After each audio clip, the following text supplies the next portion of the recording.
अभ्युत्थानधर्मस्य तदात्मानं सृजाम्यहं परित्राणाय साधूनां विनाशाय च दुष्कृतां धर्मसंस्थापनार्थाय संभवामि युगे युगे. जेव्हा जेव्हा धर्माची हानी होते आणि अधर्माची वृद्धी होते तेव्हा तेव्हा मी प्रकटतो. साधू सज्जनांच्या रक्षणासाठी, अधर्मीयांच्या विनाशासाठी आणि या धर्माची पुन्हा स्थापना करण्यासाठी मी प्रत्येक युगात प्रकट होतो. हे साक्षात भगवान श्री कृष्णांनी आपल्याला दिलेले वचन, जे ते ज्ञानेश्वर माऊली, तुकाराम महाराज, गोरोबा काका, चोखोबा, ज्ञानदेव महाराज अशा कितीतरी संतांच्या रूपामध्ये प्रकट होऊन पूर्ण करतात. 13व्या शतकाच्या काळात जेव्हा सनातन धर्म हा काही ठराविक लोकांची मक्तेदारी होऊन राहिला होता, तसेच एकीकडे वेदांचे, भगवद्गीतेचे ज्ञान हे गोरगरिबांच्या ना मिळणे जवळजवळ अशक्य झाले होते, दुसरीकडे परकीय आक्रमण सुरू होती. अशा परिस्थितीत संतांनी परत एकदा या भारत देशात सनातन धर्माची स्थापना केली. ज्ञानदेवे रचिलिया पाया, तुका झालासी कळस. या पदाप्रमाणे 13व्या शतकापासून ते 16व्या शतकापर्यंत हे कार्य अविरत चालू लागले. आणि जेव्हा ज्ञानेश्वर माऊली ओम नमो जियाद्या म्हणत या कार्याचा श्रीगणेशा करतात, तेव्हा पाया तर भक्कम होणारच. आणि ज्याचा पाया भक्कम असेल त्या या सनातन धर्माच्या मंदिराचं खंबीरपणे अनेक परकीय आक्रमण सहन करण्यासाठी ते तयार असतं. पण संतांनी हा पाया रचला कसा आणि तो आजही भक्कम कसा? संतांनी हा पाया रचला तो संत वाङ्मयातून, अभंगातून. चला तर मग या कार्यक्रमाच्या दुसऱ्या अंकाची सुरुवात करूया अशाच एका अभंगवाणीतून. स्वागत करूया गौरी मोहिते आणि शर्वरे मुळे यांचं.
त्या आदी गणेशाचं आपण नमन करून या कार्यक्रमाला आता आपण सुरुवात केली आहे.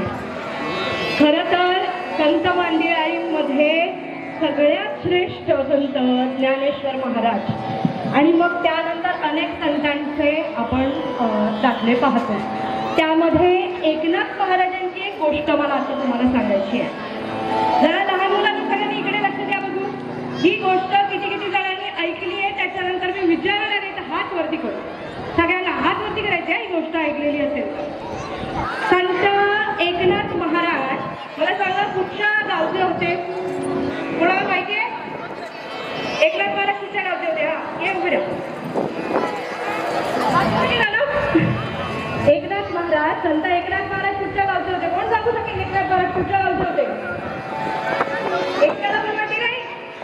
बरं, हरकत नाही. आपला कार्यक्रम मुळात त्याच्यासाठी आहे की एकनाथ महाराज कुठच्या गावचे होते.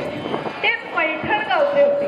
पैठण तत्कालीन काळामध्ये एक मोठी न्याय व्यवस्था न्याय व्यवस्था होती. आणि तिथला जो आपला तिथे सगळे जण म्हणजे अत्यंत कट्टरपंथी होते की अमुक अशा पद्धतीने नियमाने गोष्ट झाल्या पाहिजे. तर ह्यामध्ये त्या वेळेला एक गोष्ट घडली होती. ज्ञानेश्वर महाराजांनी एकनाथ महाराजांनी त्या एका जणांना त्यांच्या स्त्रीला गंगाजल आणायला पाठवलं होतं. आता त्यावेळेला गंगाजल मिळणं इतकं कठीण होतं की लांब लांब आणि त्याच लांब लांब जावं लागायचं. पैठणपासून मुळात गंगाजल आणायला एवढ्या लांब जाणं, काशीला जाणं वगैरे शक्य नव्हतं. त्यामुळे ते मिळणंच आधी कठीण होतं. ते मिळाल्यानंतर रस्त्यात घडलं असं की त्यांना एक माणूस जो आत्ताच्या भाषेत आपण त्यांना नाही म्हणू शकत पण ते त्यावेळेला खालच्या जातीचं म्हणून त्यांना भिडवलं जाईल. त्या माणसाकडे एक गाढव होतं. त्या गाढवाला त्यांनी ते म्हणजे तो अक्षरशः निपचित पडला होता. त्याची मरणासन्न अवस्था झाली होती आणि त्यावेळेला त्यांनी ते गंगाजल त्याच्या मुठी घातलं.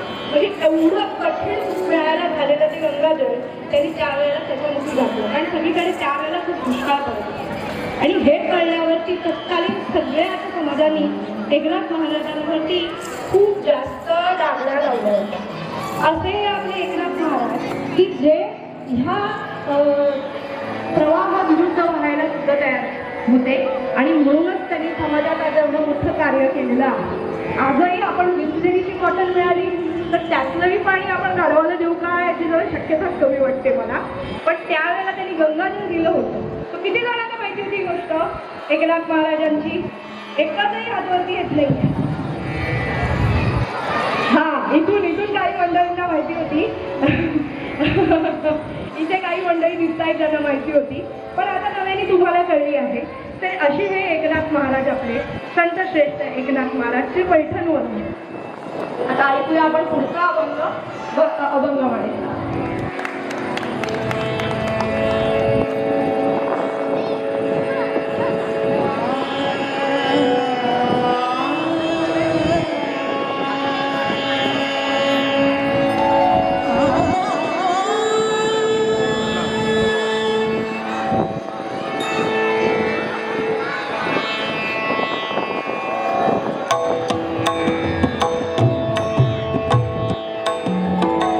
Oh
छातीचा फुगा फुगला असेल ते पिन लावून थोडीशी हवा कमी कराय.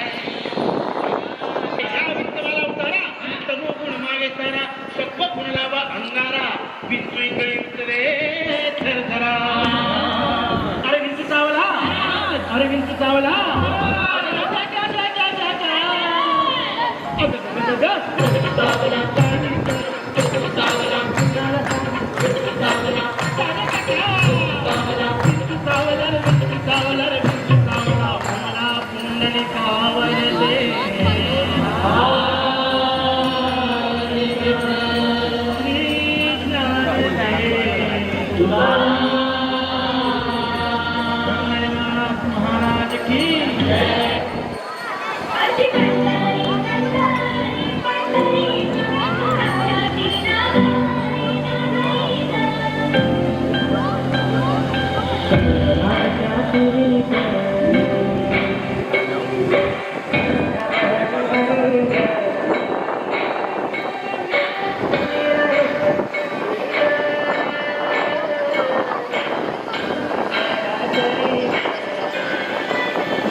महाराज की पांडुरंगाचं नाव घेतल्यावरती आपल्या कानामध्ये आपोआपच टाळ मृदुंग सगळ्यांच्या वाजायला लागले की नाही, तसं छान मस्त वाटायला लागलं. आणि त्याचबरोबर आपल्या ह्या विठुरायाच्या नावामध्ये कधी आपले पाय देहभान विसरून सरकायला लागतात हे सुद्धा आपल्याला कळत नाही. देहभान विसरून सरकणं, विठुरायाच्या नामात सरकणं काय असतं हे खरं तर आपल्याला गोरोबा काका किंवा गोरा कुंभार सांगतात. गोरा कुंभार एक सामान्य कुंभार, पण ज्यांची भक्ती असामान्य होती. साक्षात परमेश्वरालाही त्याला यायला भाग पडलं अशी त्यांची भक्ती होती. त्यांच्या निरागस भक्तिभावामुळे पांडुरंगालाही अश्रुमानावर झाले. माणूस एक वेळ अतीव प्रेमातून स्वतःचा देह पण अर्पण करू शकतो देवासाठी, पण आपल्या प्रियजनांचा देह अर्पण करताना मात्र थोडा त्रास होतो.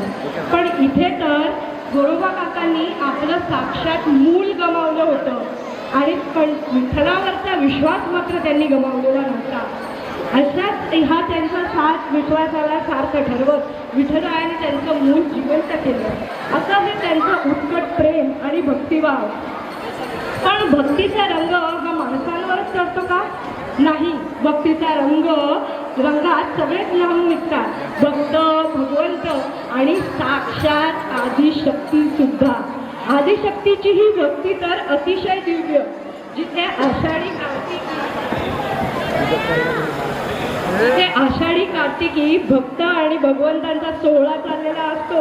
तिथे ही जगदंबा मात्र या साऱ्या सृष्टीची काळजी घेते आणि मनातल्या मनात काहीशी आपल्या लांबूनच आपल्या पतीला पांडुरंगाला न्याहाळत असते.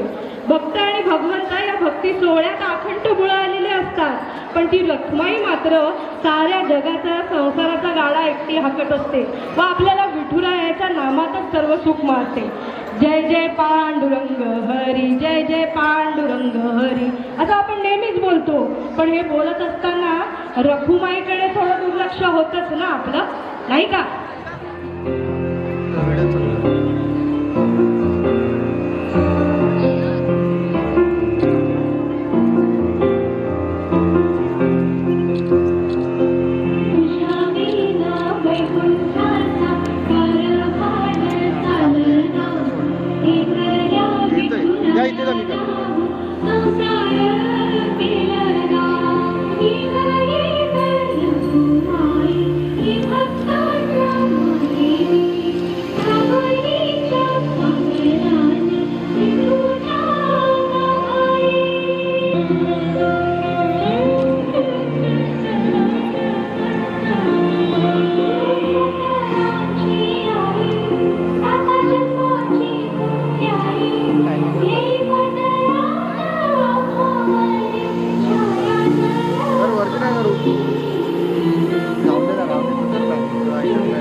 अरे वाह, आज तुम और बेटे दोनों विठ्ठल की आरती में आए हैं।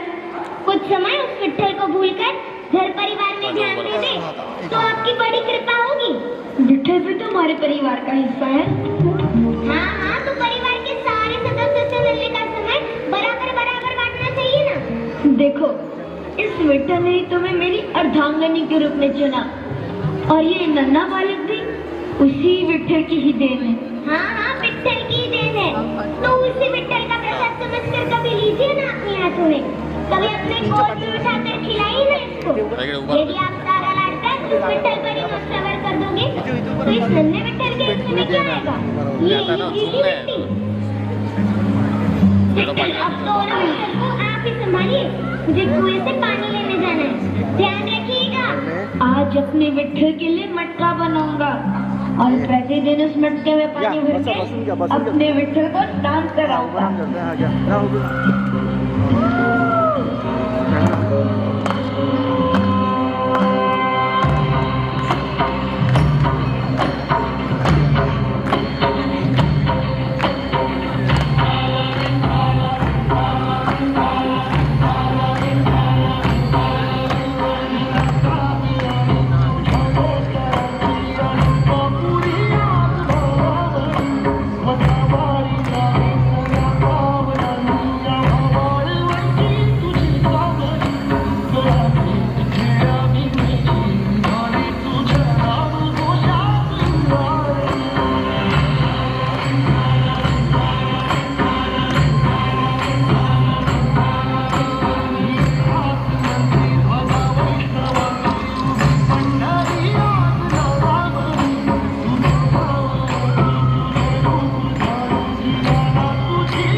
खोट्याची संगत खोट्याची खरी नको येईल दिवस तुझ्याही माणसाची गर सोडू नको तुझ्या हाती आहात काळजी रे देवा काळजी रे माझ्या देवा काळजी देवा काळजी रे माझ्या देवा काळजी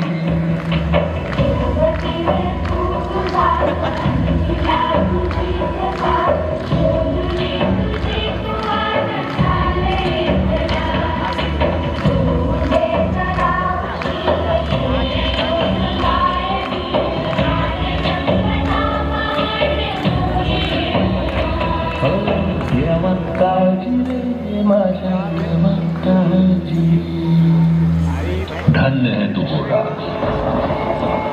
तूने इतनी कठिन परिस्थिति में भी अपने विट्ठल का साथ नहीं छोड़ा तुझ जैसे भक्त पर हमें गर्व है तुम भी धन्य हो माते जो अपने पुत्र के लिए भगवान तक से लड़ने को तैयार हो जैसे शांति के लिए उसका पुत्र है वैसे ही मेरे लिए है और कोई अपने पुत्र को दुखी नहीं देख सकता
त्याचं नाव माहिती आहे कोणाला?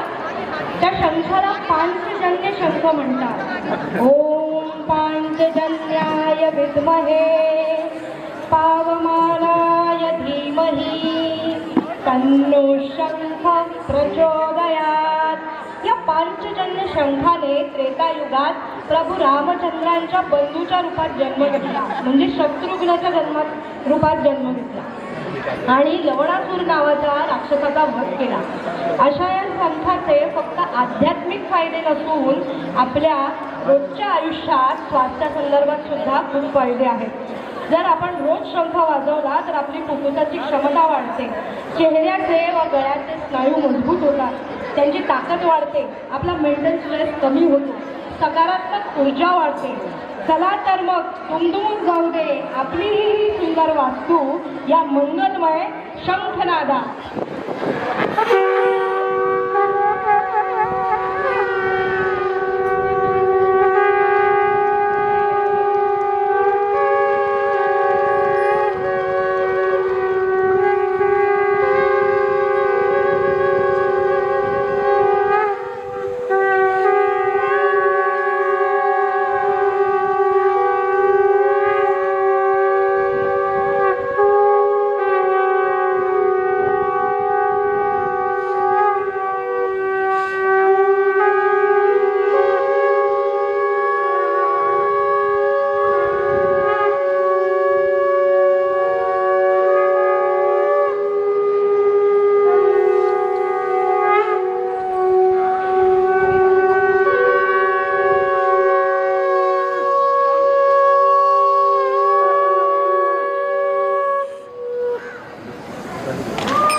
जीवदंगला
कथावे माऊलीला विठुराया भाव आकार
सतत मनी व्याकुळ होतो देह. एक ओढ सतत मनी व्याकुळ होतो देह. आतुर असतो फक्त वारीच्या आगमनासाठी. जसा आला होता वैकुंठीचा आया तुकोबाच्या भेटीसाठी. इंद्रायणीच्या काठापासून ते चंद्रभागेच्या वाळवंटापर्यंत तू असतोस आमच्या सोबत नाचून धुंद झालेलं पाहण्यासाठी. स्वतःच्या कामाला पांडुरंग मानणारे काही थकलेले भेगाळलेले असतील तिथून तुझ्या वारीचा सुद्धा अनुभवतात. कारण तुझे काही मधुकरी ते काम आमच्यासाठी करतात. तुझे दूध मान त्यांचा अट्टहास पूर्ण झाला.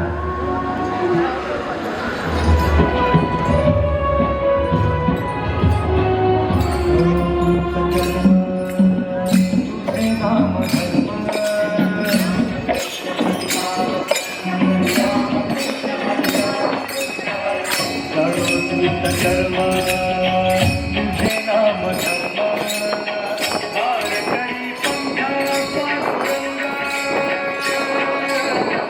वार करी पंखा पांडुरंगा. वैकुंठीचे सरगरे.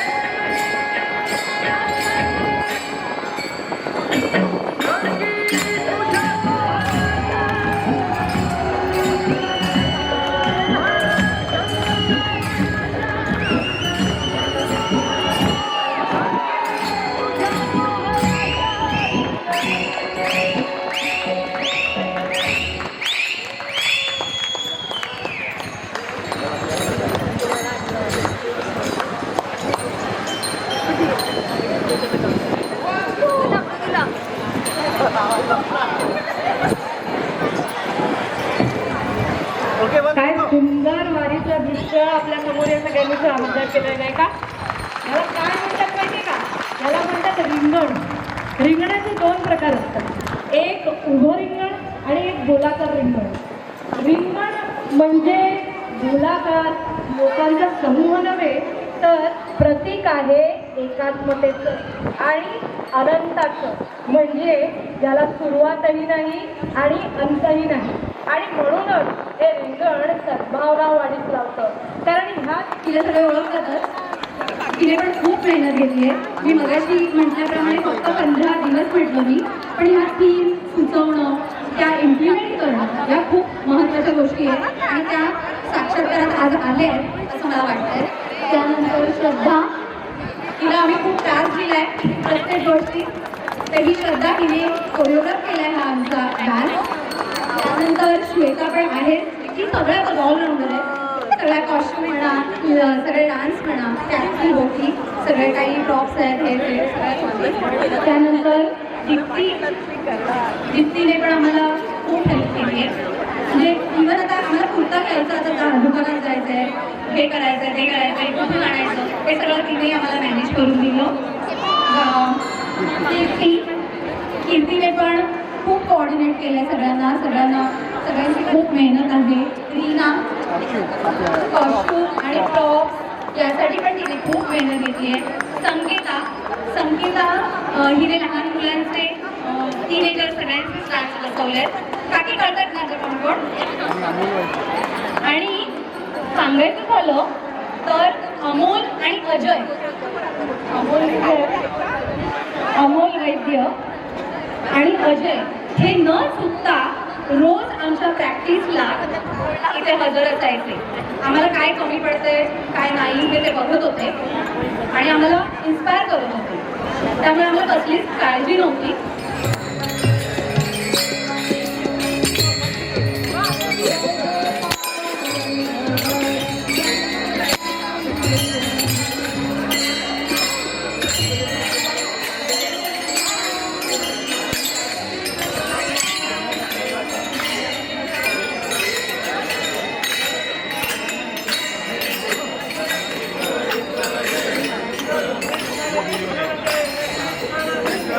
Thank you.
पुढे होतं मग